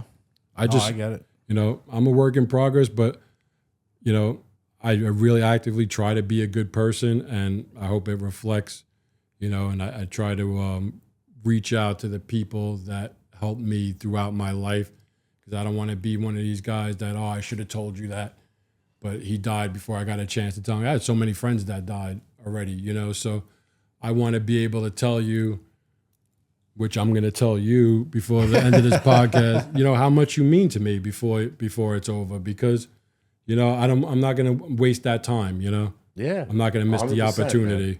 Yeah. No, and That's a great way to live your life. Exactly. I'll tell you that much. And listen, I get it on the last 2 jobs I had. Why are you so nice to people? Because what else is there to be? Why? It's the freest thing in the world. Too much energy. Just man. say good morning. Why And stress out? why put not energy liking into somebody, being- right? It's No reality. It's crazy because when you hear all you manifest your own reality, stuff like that, it actually does work though, especially when it comes to being nice to people, because you'd be surprised.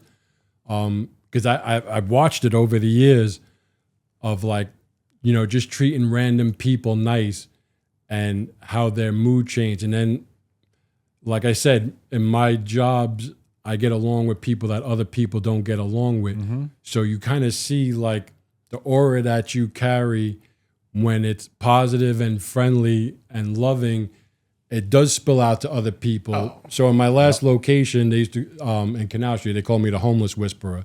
Because all the homeless guys, they love me. Oh, what's up, King? That's my guy. I would take care of them every day. But none of them that asked me for anything. I would just come up to the guys that I see every day, down and out. You hungry? You want something? You know what I'm saying? My friend would do the same thing. But we talk to them. How'd you get here? Yo, listen, you can clean yourself up, because one of my friends that works with me, he was homeless at one time. He was in a bad situation. His parents were druggies. He came from a rough life. So he's been homeless before. So he knows how it is. And, we'll rap to these guys. We know what it is. And the guys are getting high, you know what I'm saying? But we treat them like humans. So when we come around, we see the energy change, They're all happy. Hey, Kindness what's going goes a on? long bro? way, man. Fucking And stab it really you. does. And you see it, walking down the street, the people, it doesn't take much. Good morning, how are you? And then all of a That's why sudden, New York is even when I'm brutal, walking man. my dog, hey, good morning, how are you? Because you're just walking by. All of a sudden, their face changes. Yep. And they're happy. And the next day you see him, you start a bullshit conversation. She knows I'm walking my dogs.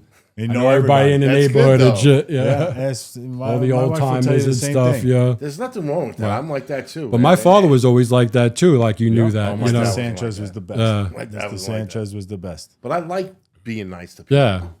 And my father's an angel. Everybody knows. And he's still now. He's retired, but he volunteers at the church and all type. He just likes to keep busy. But he was always that type of person, like super nice.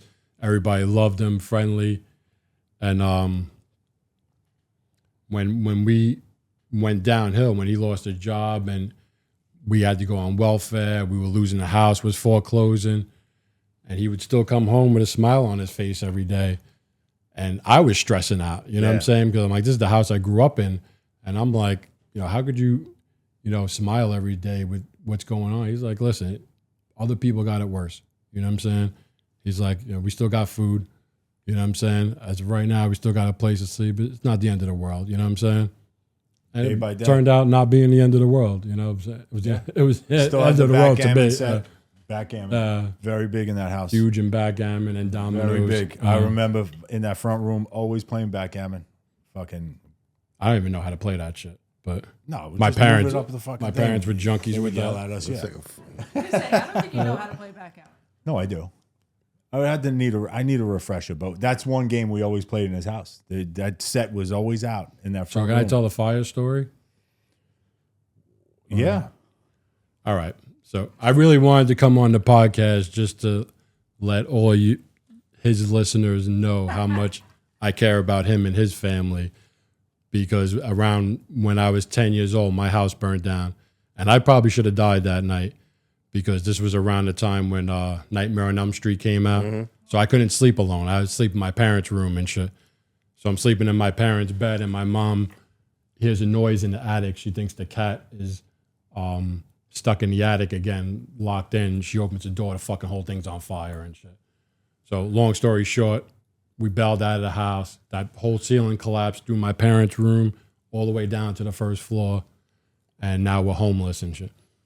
His parents took me in for the first month, maybe month and a half, right out of the gate. You know what I'm saying? And That's awesome. that really means a lot to me. And they also put a collection together for my family, financially wise, to help us out while, because my brother had to live with one of his friends across the street. My sister had to live, so we were kind of separated for about 6 months. So the whole block got together, put together a little collection for my family. All those people are pretty much related to him. You know what I'm saying? It's awesome. And that I hold that shit to my You heart. don't even. That's so sad because you don't Right. see community like that anymore. And that's what I miss too, because you really don't. And both the places, I lived in Tottenville for probably 10 years, 12 years. I barely knew my neighbors. I live in Richmond Town. I knew like my neighbor next to us, we're close friends, but she works with my wife and my friend across the street. That was it.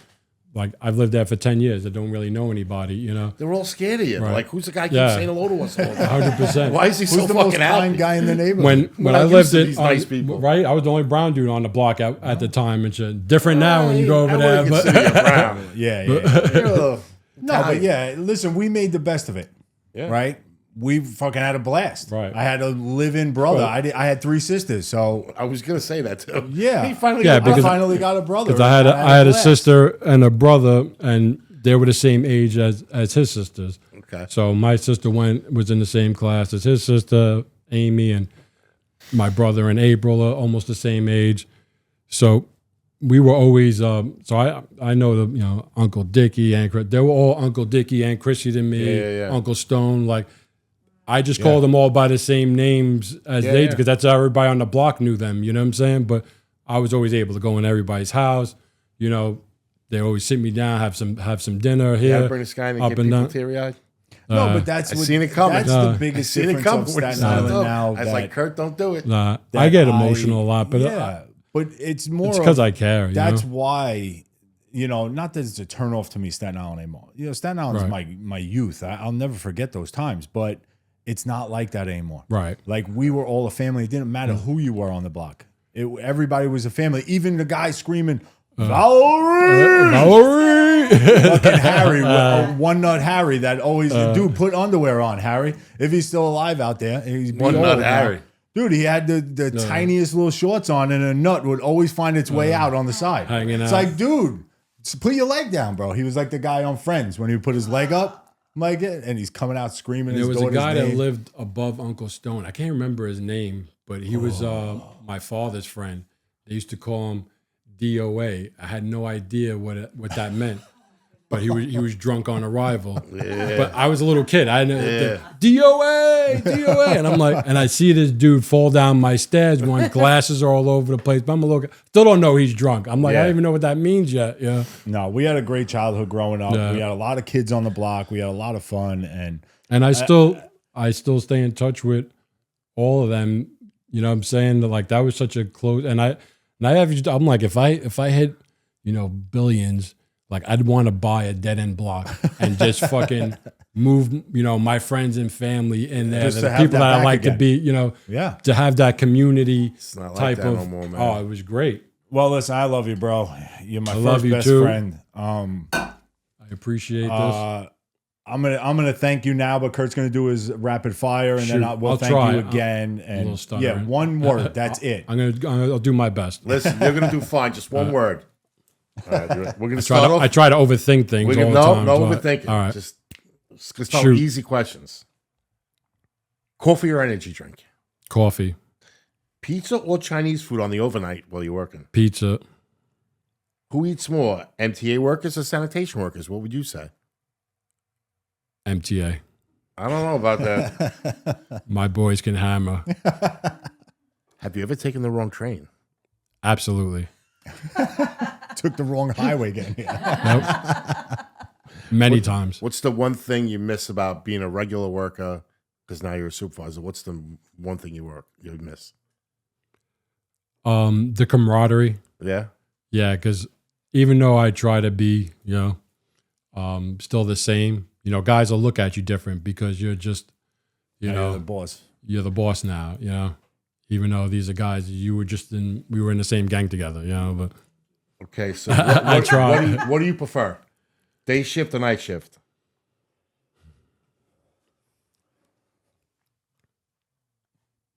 That's actually tough. Days is more healthy. All right, there we go. What's worse, summer heat in a tunnel or winter cold outside? Summer heat. Track work or third rail work? Third rail. What's the most dangerous part of the job? Cables. How many times have you almost gotten hit by a train? 3. What's the craziest thing you ever found on the tracks?